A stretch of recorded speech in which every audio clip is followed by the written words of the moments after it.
Bruchim haba and welcome everyone to a special edition of All Parsha on Parshas Vayikra, the Chasam Sofer on Parshas Vayikra. This year, Vayikra is Parshas Zachar, but we're going to focus on one of the key psukim of Vayikra. This week we're going to take the liberty. I'd like to share with you something from Sofer, Torah Moshe Hashalom Chasam Sofer, but it's something printed in the back from Reb Shimon Sofer, grandson of the Chasam Sofer. Some have said this over in the name of the Chasam Sofer, but it comes from the Sofer Shir Ma'ayin of Reb Shimon Sofer, author of Shalsa Chuvas Hesayros Teshuvah. In the opening of the Parsha, Perek Aleph Pasuk Gimel, it says, "Oila karbanai min habakar zachar tamim yakrivenu." If his carbon will be an oila from the cattle, male, complete, he should bring it. El Pesach Oyel Moed Yakriv Oisai, to the entrance of the Oyel Moed, he should offer it. L'Eretz Sinai, willingly Lifnei Hashem. So the question that Rashi addresses is there's a contradiction Menei in the pasuk. Yakriv Oisai implies he has to, he's obligated to. We force him to do it. L'Eretz Sinai implies it has to be willing. So Rashi says Yakriv Oisai. From there we learn Malami Chekoifen Oisai.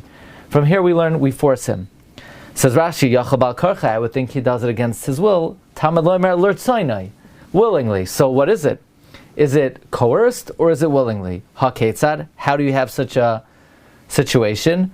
Koifen Oisai Ad Sheyomer Oitzani. We force him until he says yes, I want. There's such a dichotomy in psychology that we could force a person until he, in fact, wants to do it. But the Shir Ma'ayin, Reb Shimon Sofer, offers the following interpretation to explain this contradiction, and the pasuk thereby reads like a glove, reads beautifully. Says Reb Shimon Sofer, who are we talking to? We're talking to a villager. He lives out far away from the Beis HaMikdash. In his area, perhaps, he's never seen anyone dedicated their entire existence and life to serving of Hashem. He sees that most people are preoccupied for the majority of their day and their life with the mundane, with physical labor, with working, with manual labor, working in the field. And if you tell this man, you have to bring a carbon, that's the furthest thing from his want. He doesn't want to bring a carbon. Why would he give up Gashmias? Why would he give up the physical, quote-unquote, real world for the sake of service of Hashem? So at first, it's Yakriv Oisai. We say you have to do it. And he does have to do it. And it is in a way against his will. But the moment he comes to the Beis HaMikdash, and he sees the Kohanim wearing their begadim, and the Kohen Gadol, and he sees the Einei Ha'eda, he sees the Sanhedrin and the Lishkas HaGazas, and he sees the miracles of the Beis HaMikdash, and he becomes somewhat sensitive to Kedusha, and he feels the Hashras Hashchina and the Moira Mikdash, and he sees people who are occupied their entire day and their entire life with the service of Hashem. He has a complete attitude change. He never experienced anything like this. He was never exposed to such a existence, to such a life. Now, once he gets to the Pesach Oyel Moed, now it's L'Eretz Sinai. So we say, El Pesach Oyel Moed Yakriv Oisai.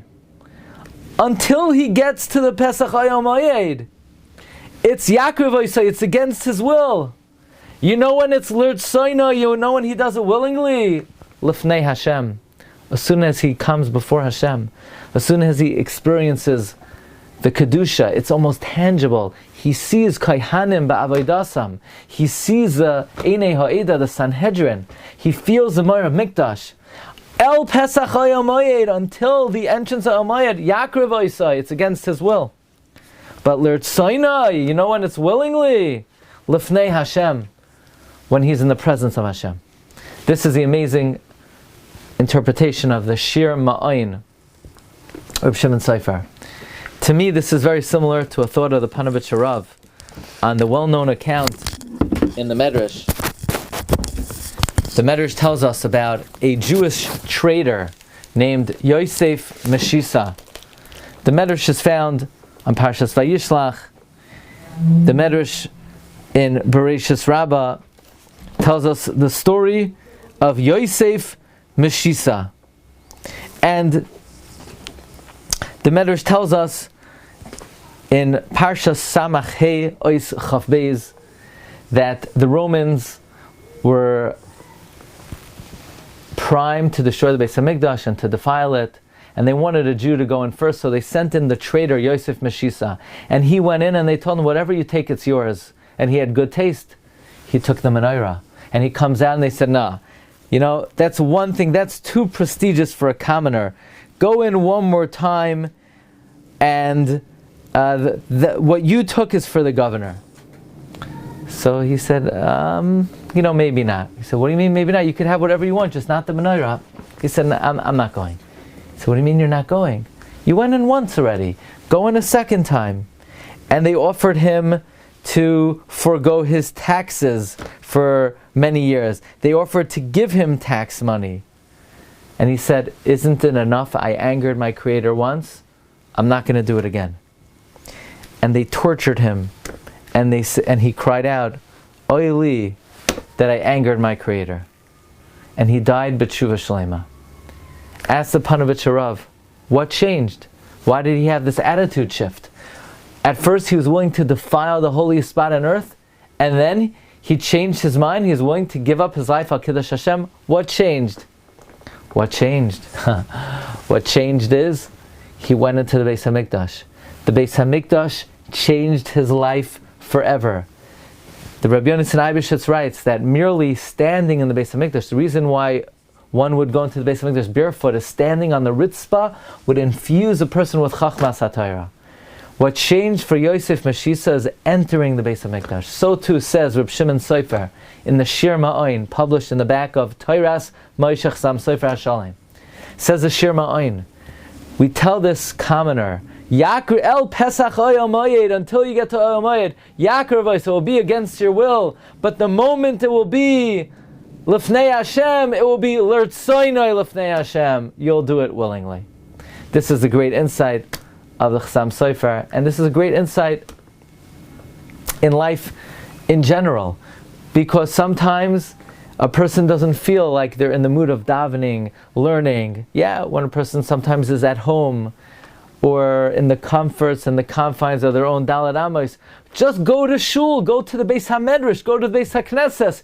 You'll feel differently about it. Sometimes maybe a child says, I really don't want to go. Say, just come. When you get there, things might be different. This is a great insight. Shir Ma'oin, Reb Shimon Sofer, in the back of Torah's Moshe Chasam Sofer. Wishing everyone a wonderful Shabbos and a Freilich and Purim Haba Aleinu L'Tova.